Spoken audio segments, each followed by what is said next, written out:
is Arati. Hello, and this is Bersha. Welcome back. That's right, welcome back to another episode of Lost Youth, where we talk about whatever and whatever, really. To be honest, that's it.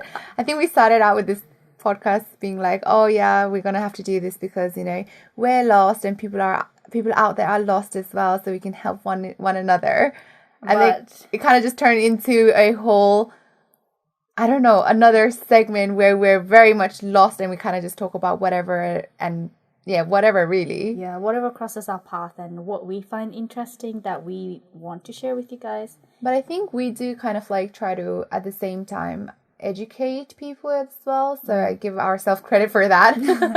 Educating ourselves first. Yes. And then, well, we hope that we educate you guys. So in talking about, you know, educating ourselves and educating others, what are we talking about today, Arati? Ayo, Gurkhali. Oh my god. I was like, where's she going with this? Okay, fine. 1, 2, 3, go. Ayo, Gurkhali. Oh my god. So I was not expecting that. That is the main topic for today. So I think whenever you hear that what slogan, that's how you know, oh, they're talking about the Gurkhas and everything. Do you even know how it started? Or I don't. It's just like, in my head, it's like a very popular saying back in the war days. Yeah, that's how I imagine as well. So like, you know, when they're like proper in the battlefields and when with their like Gurkhako knives, kukuri, they'll go like, ayo Gurkhali. Yeah, I can totally imagine. Run across. I can imagine that, but I feel like that slogan, I don't know. Okay, maybe that was the chant for them to be like, let's get it, fighting. But I feel like I think personally, you know, the first sunik was that they hold Joanna Lumnico this not protest, but you know how they had this whole rally in London back in the days. I think that's where I first heard it, to be honest. That's probably how I got exposed to it as well. Like, I don't think I remember Ayo Gurkhali before that, to be honest. But yeah, that's what we're going to be talking about. I mean, a lot of people probably have seen some posts circulating on socials, especially on Instagram. This is how I came to find out, to be honest. And I'm like, all about this inequality kind of stuff, but not too much. What about you? Like, did you know about this before coming across these socials, or? Yeah, like, I think probably similar to you. Like, I kind of knew, but I didn't have like the full details, and I didn't actually like had read it out in fact. But I think I came across this page like when they were already like into like day 6 or day 7 of doing what they were doing. Did you come across it when they everyone shared that money good difference, pension good difference? That's when I first saw it. No, just maybe a couple of days before that. Oh, I see. That's when I first saw it. I was like, damn, like I think when you hear people talk about it, you think like, it was so unfair, blah blah blah. But when you actually see the differences, it's such an eye opener. It is. But yeah, what we are talking about at the moment is the we don't want to say protest. The rally, the peaceful rally that is currently happening in London. I think they started on 21st of July. Yeah, that's So correct. they are well under I don't know how many days they are into it now. I think they're 15 days into it. Yeah, I think initially they said 13 days, I know. But and I think they're extending it. So me and Bosha came across the pages that was because it was circulating on social media, power of social media. And that's how we were intrigued, you know, we wanted to know more about what it was that people were all sharing. I think we both kind of looked more into like Kireza, but seeing the videos that they were sharing as well, they make us go and it was so heartbreaking. Sad. Like, it was proper pouring down, and like the weather here obviously is not good. Like, you know, like the veterans like Bajeru and sometimes the Boju as well, like they were just like standing under the umbrellas in the rain. It was really sad. So, you know, I even read it on their socials. So if you guys, we keep talking about socials, but we haven't even said what social it is. This is so I mean, of course, as always, we'll link them down. But it is Gorkha equal rights, basically one word, Gorkha equal rights. They've been really updating everyone about, this hunger strike and what's been going on, day 1, day 2, and so on. And, I think they Bilamala, when it was raining, I don't know if you read it or not, there was a bit where, I think around 10 p.m. where the police came over and they took away chairs and saying, I was like, do you have a heart? Like, there's like elderly who's in this rally, and then त्यो chair पनि लानु, त्यहीमाथि पानी पनि पर्नु, त्यहीमाथि चिसो पनि, like apparently they had to sit in the cold damp floor the whole night. हुन्छ नि, सोच्दैमा कस्तो, like, man, that's so heartbreaking. And they were fasting. On top of that, they were fasting as well. Yeah, so on another side note, so this peaceful rally that is underway is actually a hunger strike peaceful rally. So all of the people who are here, so like the veterans, Bajiru, they are going hungry for the rally. So big up to them, really, for doing that. Even I wouldn't be able to do that for hours. Like, even intermittent fasting is and so I think difficult. like they just said like a few days ago that they will now be doing this until their death. So you know what, like, actually, before I get into that, let's start more early with the basics for those that don't know. Why are they doing this? What is the cause? What is the root cause, I guess, of this strike that's been going on? Do you have any ideas on that one? No. The only information I have, which I got from this Instagram page itself, was because they've been fighting for like equal pension rights for the past 30 years, and that's all I understood from it, like the reason why they were doing it.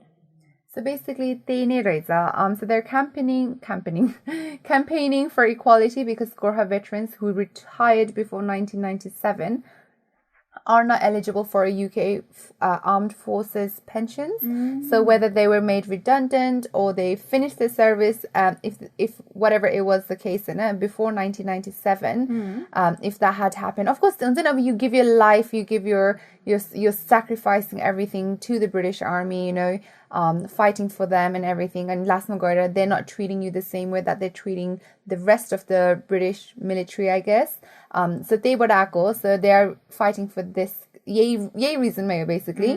But what I found depressing, I guess, in a way, is that how you mentioned earlier, that there's people right now with this current strike that they don't want to stop until they die type of. But did you know in 2013 they also had a similar protest for same reason? What? No, yeah, I didn't. They went on a hunger strike for the same reason: inequality, pension, unfair treatment, pension and everything. For this same reason, they went on a hunger strike. And I was really trying to figure out if there was any action after that. Yeah, and I really couldn't. And the only thing that I kept seeing was the Ministry of Defense is saying that Gurkhas are being treated fairly. We've been treating them fairly, type one. But no, your numbers do not show that it does not show anything anyway. You are just bullshitting. Let me calm down. Facts tell us otherwise. Yeah, dude. Literally, like, it's really not fair. Like, about, I guess, it's been like about we've been serving, helping out with the British for like over 200 years and so on. We've been giving our life, our ancestor, forefathers, everything. The fact that they basically took advantage. Yeah, they basically took advantage because I feel like this may sound a bit headed, but where Gorkhalis are known to be very brave, we're very much like out there on headstrong, where we don't give up, where brave is the only word that really comes out to be bahadur brave at all. So like the British knew that, and they full on wanted us to be in their team, utilized or take advantage and all of that. And it is unfair. Okay? I do feel like it is really, really unfair. And the fact that even where Amro Poilako, how they were only able to settle in the UK like 2009, that's very recent in comparison to the hundreds of years that the Gurkhalis have served. Yeah, It's just totally. rubbish. And this goes back to, I guess, when we were saying, like, the UK is racist, right? It is, like, the UK loves to pretend like they're not racist. They're all about equality and shit like that.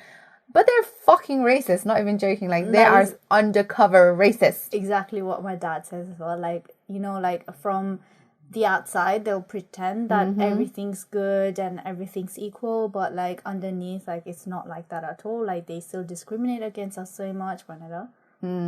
So, just a quick one with the current protest. Apparently, I don't want to say protest. The current peaceful rally is aimed at securing equal pensions for those who retired in the period between the end of Second World War and 1994. Okay. So again, this goes back to the equality and stuff like that. Like, how? What are your thoughts on that? Did your grandfather serve in the army? I think my granddad was more so in the Indian army. What about yours? I think so. I don't know. I'm so bad. Like, I know my dad told me, but if you know me, you know that I have a really shit memory, so I apologize. But yeah, he did serve in the army, but I can't really remember. But yeah, I think both my granddads were in the Indian army, I believe. But I might not be so true on that. I'll have to double check the facts when I get home. Yeah. But even with, like, our dads being or having been in the Gurkha or the British Army, I don't think I ever was, like, proper introduced to, like, what army life was like by my father. I agree to so that. I kind of feel like there's a lot that I missed out growing up, but then again, I think fathers would have done that because they want to be protective, you know. And that, and also because we're now at the age where we are in a way interested, but also we're mature enough to understand and take all the information in, whereas before we were young and I guess we didn't really care as well that much. So yeah, like, I feel I'm same boat as you. I do feel that I didn't. I had no idea. That as well, but also, like, I had no interest before. Like, I would honestly say that, like, like, to me it would be like, oh yeah, my dad served in it, yeah, but so does everyone else's Nepali dad serve. Really? You know, like, that was kind of my take on it. Like, oh yeah, everyone's Nepali dads are in the army, so it must be the same for everyone. That's how I would have looked at it. But I think for, like, but now, like, I see it in, like, a very different light. Yeah, in a very different light, and, like, how much discrimination that was, like, I was not aware of, which makes, like, everything like, oh my god, like, wow. I think for me, like, I was somewhat interested, and I say this because, like, when I was young, I really wanted to go to cadet. But nobody wanted to join me. So thanks, guys. But yeah, I just couldn't go alone. I was shy as well. But yeah, I think because of that, guys, I had an interest in it. But army bhanne bittiki मेरो mindमा के आउँथ्यो भने, oh, people go and they die. That's so dark, but that's literally all I could think of. Like, अब अहिले आएर बुझ्छु त, oh no, there's so many different roles, there's so many areas that you can go into. But back then, I was so dumb. I was just like, oh, army, you go and you die. That was literally all I had in my head. But yeah, it does suck, man. And then the other day, you know, like, I was talking to Dad about this whole situation with the Gurkha coming to the UK and the rights and equality and that kind of talk, and it was so, like, surreal, I guess, in a way, hearing his stories, because he was talking about the 2009 ko Joanna Lumley Sangoth in London. Apparently, like, my dad, my mama called my dad, and he was like, oh, let's go in. I didn't even know they went. Like, over to London to kind of have this, I guess, peaceful rally. And it's crazy to think, we're at the age now. And back in 2009, we were still in school as well. Yeah, so. We were very young. We were, in a way, we were whitewashed. We were westernized in simple terms. Yeah. Because that is a fact, girl. Yeah, like, sometimes I do think about it as well. Like, and I think maybe if we were still in Nepal, like, as a teenager, maybe we would have understood it in like a different light, because I'm pretty sure like they teach like about Gurkhas in history classes, no, in Nepal, or they don't. I don't know, but I'm maybe they pretty do. sure they do, because it makes sense that Right? they It do. makes sense because it's very historical, Nida. Yeah, I think they definitely do. Yeah, I would be surprised if they didn't. That would be a red flag. Yeah, imagine talking about everything else apart But from that. That is no. I think they do talk about it, and I think people should talk about it. I was just about to say, like, I remember when Dad would like come back from his military break, and he, you know, like they would take pictures of like when they were away in like different countries. Yeah. I remember seeing pictures like when I was young, but because like he obviously no one's dad will talk about like the brutal stuff when you're young, like they don't want you to hear that. So I don't really have like that kind of memory of like how my dad would have struggled kind of, you know, in the army. And so yeah, like I would like see pictures of like when he would be on like his military rounds in like different countries, but like never understood like the extent of you know, like as a lot of veterans and like army officials, they suffer from PTSD. Yeah, man. Like I wonder like if our dads have like, you know, like brutal experiences of like, But I feel like because of the nature of Nepali or Yeah. now, I feel like they wouldn't talk about it. right? It's not something that they keep it to themselves and kind of like, oh, I'll deal with it myself. And I don't think it's in our nature. I mean, I lived this all but back then to even ask, like, Yeah, are you exactly. okay? Like, no. And do you know what I've heard is that veterans are like, you should never ask about, you know, their experience because it triggers a lot. Trigger. Yeah, I I would was like, understand wow. why. Because as a civilian, I would think like, oh, I'm interested. Yeah, I like, want to tell know. me more. Yeah. But it's really wrong to say that and ask that unless they initiate it. So I guess like that person has to be like ready to openly talk about it. Like same with like any other kind of situation or like any kind of illnesses and abuse that people go through. Like the person has to be ready themselves to talk about anything first with you, rather than like you going up to them and asking about it. While we are on the topic of dads, what year did your dad enlist in the army? So I actually asked this because I do forget and I have written it down. But so he first joined the army sort of February of 1986. So he was 20 at that age. So he was 20 and he left the army when he was 39 in 2004 of December 2004. So what about you? So my dad joined the army in 1985. In 1985, so just a year before your dad. Oh shit! So, okay. That's why we are not numberies. I asked her earlier. Then, he left and retired 2001. Oh, I see. So a bit earlier than you guys did. It's crazy to think. You know how earlier you were saying that you remember your dad coming home from trips and everything. Like I have no, you guys don't have a relationship memory, but yeah, I have no memory of this. I just kind of look at the photos and I wish I could remember. And like my parents always tell me like, oh, you know, when dad would come, he would bring this and that. You would be so excited. And I'm like, I don't remember any of this, to be honest. Oh, my days. But yeah, and I think my dad was 19 when he enlisted. Yours was 20, right? 20, yeah. So I think mine maybe was 19 or 18. That's crazy. Like, I mean, like, of course, people do still join the army at that age, but I feel like a lot of people are so career driven in other fields that they're like, army is the last option when it's dancing the Honestly, right? that's so true. Yeah. Would you want your son to go into the army, or son or daughter? I mean, if they want to by choice, I would say, yeah, go on.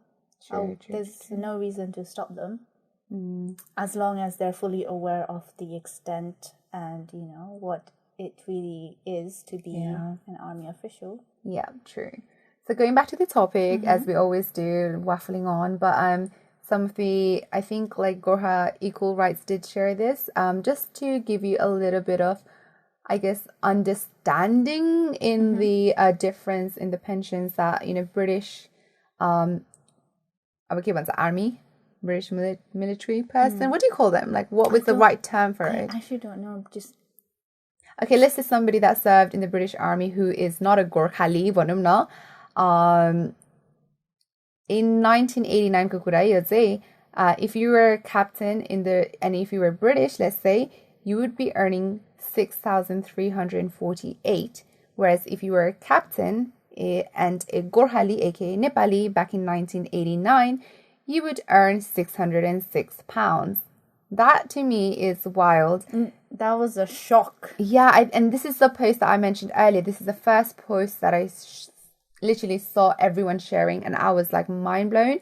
And you know how we talked about, oh my god, percentage 100, but then math blah blah blah, right? Yeah. This is 948% good difference. I can't even, like, what? And yeah, sure, this is back in the days, but it doesn't mean that it's not continuing on Aileke. Like, it's still the same case. It's just not fair at all. And that is the reason why our veterans, Gorhali veterans, are still taking part in this peaceful rally, because there is still a very prominent difference in pays.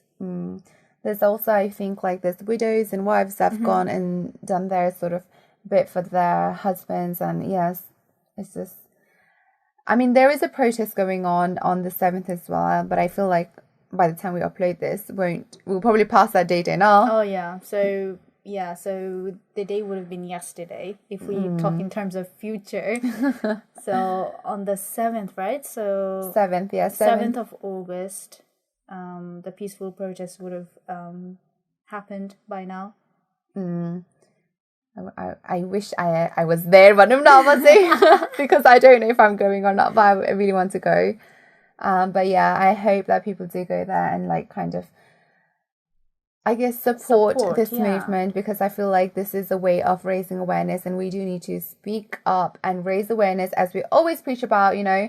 And you know, when I was trying to find more information about this current strike, like, I cannot see any major media platform, right? Covering anything, like BBC, Guardian. These are the major news sources, like, I could not see any. And I think the only ones that I could see was like Himalayan Times and like Nepali based kind of journalism and all that stuff, okay, which is, again, goes back to, like, I think we've said this previously as well, where the media will only show you what they want to show you, like, and what is only beneficial to their country. Exactly. And once I found out about the 2013, I wanted to really read more up on this again. I think there was only like 2 or 3 articles by BBC, but then the articles itself was so short. It was like, now what? There was no information apart from they're taking up any part in this hunger strike because of unfair equality. And then last Nogarese, Ministry of Defense have said that they have been treating Gorhali with fair and blah blah blah treatment. But and of course they're gonna say that. Of course they're gonna say that, and that was pretty much the only article there is. Yeah, so it's really sad. Like, I don't know, it's really sad where the media doesn't. I mean, yeah, the media doesn't really like shed a light in this. This is such a. It's upsetting, to be honest. Yeah. It really is upsetting. And I think when you said, 1997, that, what was it that people, they were fighting for before 1997 go veterans, right? So yeah, veterans that have either finished their service, and completely finished and retired, or had made redundant. So before 1997, but at the moment still don't have any, like, equal rights, or unfair treatment or whatever. And that's, again, not that long ago, to be honest. To me, it's not that long ago. While you said that, like, something else that I looked up kind of made more sense as to why it was 1997. So you know how. So the reason why the 1997, the year itself, made sense to me was when I read up not an article, but it is on the gov.co.uk Google website. Shit. Okay. It is in regards to the children of Gurkhas who have been discharged before 1997. So you know how we got settlement rights because we are, like, our dads were still young and we came as a family nitap. Yeah. But for those, like, veterans who have already, like, served and, like, are old and, like, whose children have grown up to being adults, you know how there was like a big fight for that as well, like how they were saying, okay, everyone got the settlement right to come in the UK for those people served in the later years, but what about our children, Bonita? Oh yeah, there was a big argument. I don't know. Personally, you finish actually. The rule that was given out for veterans or Gurkhas discharged for before 1997 was, if they have a child between the ages of 18 to 30 years of age, they could apply to come and settle in the UK. Mm-hmm. So I think it was 2017 that this got passed. I am not correct. I probably am not correct on that date, because one of the reasons why I also remember this is because like in the past few years, like, you know, like our parents, of course, like talk to like elderly bajibojus and that kind of stuff, and I have like heard a lot of bajibojus like who have older children who have come and settled in the UK because that right got passed. Okay? To me, like, I understand where they're coming from. Like, of course, that's still your family and all that. But I did read this article where I think the son was like 33 or 34, mid-30s.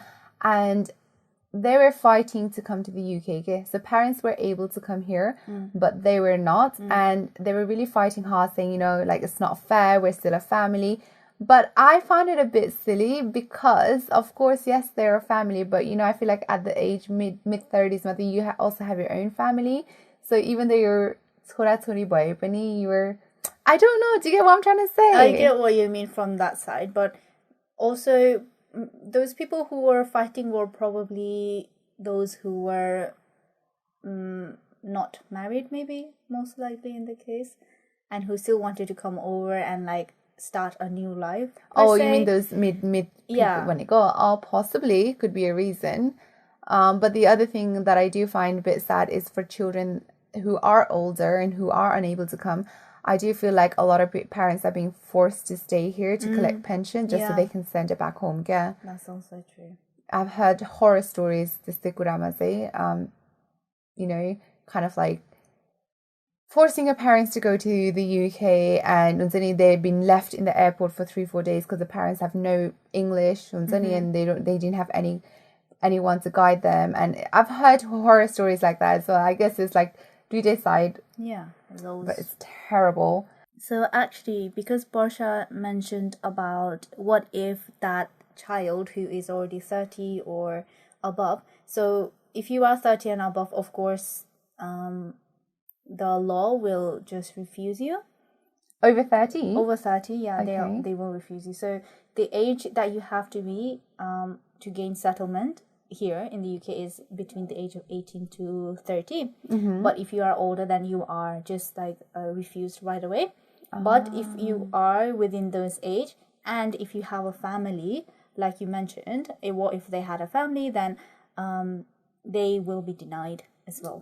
So if the applicant is living independently in a different family unit, and for example, the applicant is living with relatives who are acting in a parental capacity, they will be denied and refused. Or, so if the applicant has formed their own independent family unit by getting married or entering into a civil partnership or a relationship of any kind, they will be refused. So technically, what they're saying is, yes, you might have a child back in Nepal and you are a Gurkha veteran, but that child has to be unmarried to be living independently in the UK for that settlement, which I think is a little bit, I don't know.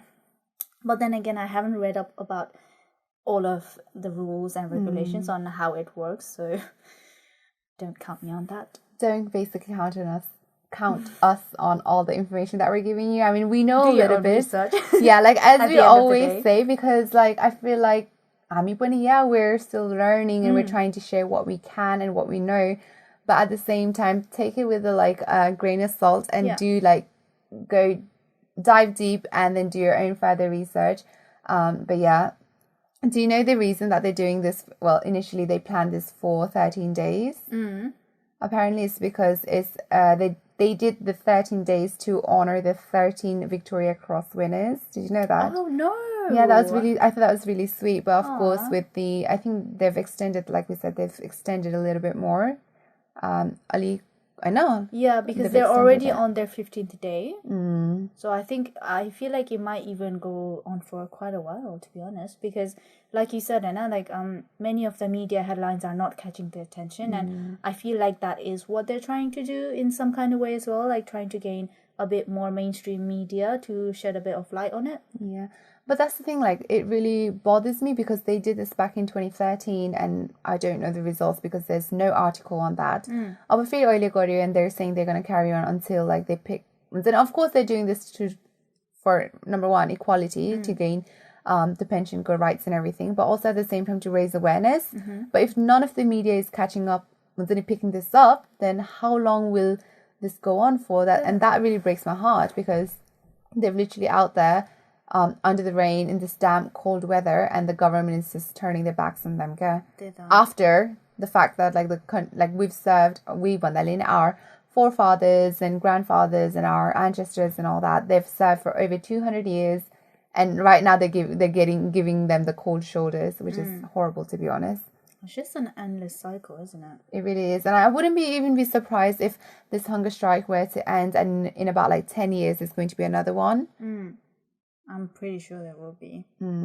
It is. I feel like it is a long battle. It will go on for a while. I feel like until before this all settles. But the other thing was you know how we talked about pensions and stuff like that, and we of course mentioned the money earlier as well. But in general, Gurkhas were paid 10 times less than their counterparts in the British Army, and again, horrible. They talk about diversity, equality. They love to put all this branding in the country. But they love using those words. They really do. And the LYINA say, nah, like, if you really research and look inside, not only just Gurkhas, we're talking about a very small percentage of it. At the age of finally being 25, 26, it's finally piqued my interest in all the history of Gurkha and all of this kind of shit. And I kind of wonder to myself and think, I kind of fear this guy, when we have our own kids, is this history going to get lost because I don't talk about it with my kids, or that I won't? It's one of the fears that kind of linger in my mind, I guess, to say that, about a lot of people, well, Nepali people, we take pride in being the children of Gurkhas, and I don't know, I don't really know if you lived in Nepal long enough, but being a child of a Gurkha would be a very pride kind of thing. Oh, Gorkhaliko chora, Gorkhaliko chori भन्ने हुन्थ्यो के. But maybe not so much here because we're in the UK. But no, Nepalko I've never experienced that or felt that, that sense of pride because I was too young to understand it. But in terms of going back to how you said पछि गएर you're lost hunsa, that you won't be able to pass this on. My dad always talks about that. He has this fear, and he also has this picture in about even within 20-30 years हाम्रो नै जान्छ भनेर. Because when you look into the history पहिलेदेखि अहिलेसम्म आएको, even अहिले आउँदाखेरि नि, I think Indian and Chinese people have very strong culture that they've carried through, and हाम्रो चाहिँ अहिले नेपालीहरूको चाहिँ बिस्तारै भन्दा नि actually very quickly it's disappearing, I feel like. So yeah, dad is very much worried, and I बुझ्दै गयो हैन. पहिला चाहिँ I was like, के त हुँदैन, so what, we're all one human race भन्ने attitude हुन्थ्यो नि त. Yes, we are one human race. But at the same time, you do need to know understanding history, where you've come from. Because my dad analogy, an apple tree will never become an orange tree, and an orange tree will never become an apple tree. Oh wow, that's a good example. He always says that, and growing up I'd be like, what are you on about, man? But now it makes sense because no matter crossbreed, whatever, right? You can never change from one to another. It's solid. So just the same thing again, dad always says, you may feel because you've grown up here for majority of your life, you've been influenced by this Western culture and everything, you may feel like you are Gora or feel very British, but at the same time you need to look at yourself in the mirror, really, because you are never going to be able to be them. And the thing is, even personally, आफूले आफ्नो characteristic त्यस्तो गोरा जस्तो भए पनि, and you identify yourself as British, those British people will look at you and will not accept you. Yeah. So he always says like that, you know, the analogy. But it's so true, and I do feel, and I do fear as well that Amro, the way it's going right now, it is more, it's going to disappear, this Alexa, because not only in the UK, even I've seen like our Nepal ke mancheharu pani, they're very much influenced by the Western culture and the, you know, the trends that's been going around. Because seeing that, and I feel like because of that, I do fear not only in the UK but Nepal ma pani it's gonna disappear soon. Yeah, like I honestly like have that kind of fear at like the back of my mind. Like, of course, like our parents or dads fought very hard and for what, you know, for all of us, for the next generations and our generation, the next generation. And for that to be forgotten, you know, that would be very sad. And I do feel like if I were not to be educating myself on this, and if I don't continue to educate myself on this topic, then it's going to be a shame, because I won't be passing on this knowledge to my children when I have kids. So that makes me like kind of sad and makes me like, oh shit, I really have got to catch up on my history. Yeah, 100%. And the thing is like about, we are, would you say we're first generation here in the UK? It's hard to say. Like I never, you know, like when people ask that, like I never know where to identify it in, like, because we're kind of like in between. Yeah, I feel in between. Like we did not, like we were not born here, so we can't even say like, oh yeah, we're British born Nepalese. Yeah. But then we can't also say that, oh yeah, we're kind of first generation, because we haven't really lived proper. It's hard to say. Like we don't know. But yeah, so even we've lived here, we've taken in the Western culture and everything, right? And we have at least our parents to explain to us where they've come from and so on. This is the full extent. So when we have children in future, I feel like they're going to have identity crisis. Like, where did I come from? And I feel like even we have that now. But lost youth, hello. But I feel like about our kids, and then in few years time, like maybe in 50 years, I feel like our grandchildren, great grandchildren, they're gonna really want to preserve, and then they're gonna try to observe everything from the history. The sun say partly, but who knows? Only time can tell. I guess that's so scary. Oh my god! Don't say that.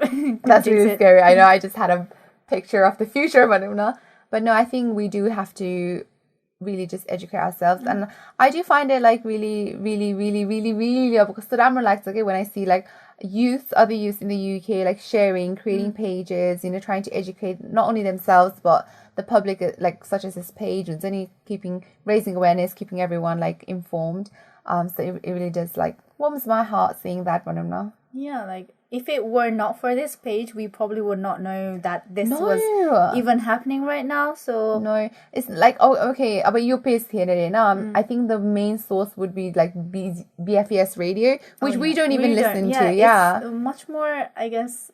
Well, radio one, maybe it's much more targeted for like adults and like older generations. Exactly, and no British media is covering anyway, so it's like we would not be able to know about the situation had it not been for that page. So thank you, Gurkha Equal Rights. Yeah, thank you. So all credits go to Gurkha Equal Rights for our episode today. Honestly. For, you know, educating us, for gathering all this information that you have and updating us on the current situation and how the veterans are doing on the day of the rally. You know, they're keeping us updated.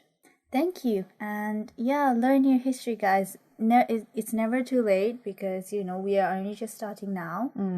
So even if it's like a paragraph or a page, it helps. And yeah, not only just learning, again, we always waffle on about this, but sharing it and sitting with your friends and family. Sharing money, because it doesn't have to be on socials, like, oh, sharing on stories. No, just talk to your parents. You know what? Go home. If you're not home, go home. Or if you're home, go downstairs. You're in your room. Like, literally ask your parents, like, how it was for them. You know, even if they were not in the military, maybe they had, like, their parents that were in the military. Like, really know your history. Like, you will learn a lot of the struggles that they went through, a lot of the in a hardship that they had to face, and it really is like it's really like when my dad talks about his like life and everything. So yeah. Well, yeah. So that has been me and Borsha Waffling on as always. talking about Gurkha equality. Yep. And we hope you go do your research. Enjoy. I love that it's getting quieter and quieter because we're getting depressed about this whole situation now. But no, yeah, for real. Like, do go share, do go spread the message, and hopefully that you have learned a little bit about what's going on from this episode. And definitely, please go do your own research as well. We're just adding a little bit of salt, a little bit of seasoning, but so please, you go ahead and do that. Thank you for listening to this episode, and we will catch you in the next one. Toodles. Toodly doodles.